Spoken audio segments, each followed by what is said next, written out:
নমস্কাৰ বন্ধুসকল, মোৰ ইউটিউব চেনেল দিপাংকৰ মেডিকেল ডোষ্টাছামলৈ স্বাগতম জনাইছোঁ। আজি আমি আলোচনা কৰিম সূৰ্য পোহৰৰ পৰা কেনেকৈ আমি ডি ভিটামিন লাভ কৰিব পাৰোঁ। সহজতে পোৱা সূৰ্য পোহৰৰ পৰা আমি কেনেকৈ ডি ভিটামিন ল'ম, তাৰ কি কি লাভ, এই বিষয়ে আমি আলোচনা কৰিম। শৰীৰটো মজবুত বনাবলৈ এটা প্ৰধান ভিটামিন হৈছে ভিটামিন ডি।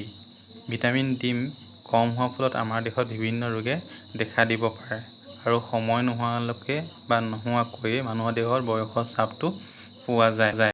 এতিয়া জানো আহক আমি ৰ'দৰ পৰা আমি কেনেকৈ ডি ভিটামিন পাব পাৰোঁ আৰু কোন সময়ত ল'ব লাগে, আৰু ৰ'দৰ তাপে আমাৰ দেহত কি কি লাভ কৰিব। ৰ'দৰ তাপ লোৱা সঠিক সময় আৰু কেনেকৈ ল'ব।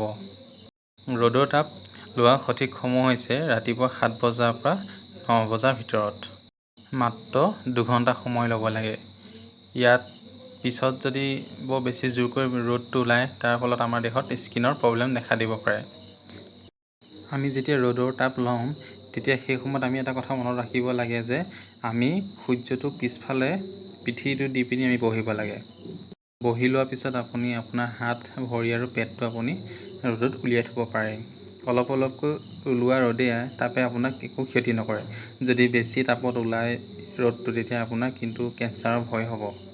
যদি আপুনি ৰ'দ তাপ সহ্য কৰিব পাৰে, তেতিয়াহ'লে আপোনালোকৰ স্কিন ক'লা পৰা নাই, তেতিয়া আপুনি 1 ঘণ্টাত বহিব পাৰে। যদি আপোনাৰ কিবা প্ৰব্লেম হয়, তেতিয়া আপুনি 15 মিনিট ডেইলি ল'লেও হ'ব। এতিয়া আহোঁ আমি ৰ'দৰ তাপ লোৱাৰ ফলত আমাৰ দেহত কি কি লাভ হ'ব পাৰে। ৰ'দৰ তাপত আমি বৰ্তমান ভিটামিন ডিটো পাওঁ। বহুত পৰিমাণে আমি ভিটামিন ডি আমি ৰ'দৰ পৰা পাওঁ।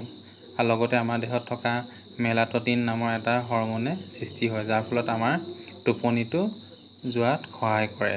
যদি আপোনাৰ দেহত মেলাটনিন বেছি পৰিমাণে থাকে, তেতিয়া আপুনি ৰাতি ধুনীয়া টোপনি যাব।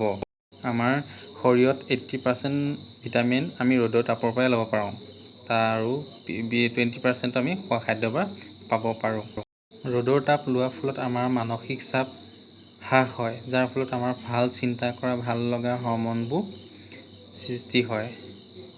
ফলত মুখ্যৰূপে চেৰ'টনিন আৰু এণ্ডৰফিন আমাৰ দেহত ৰ'দৰ তাপৰ পৰা হোৱা ক্ষতিখিনি আমাক বহুতখিনি কমাই দিয়ে।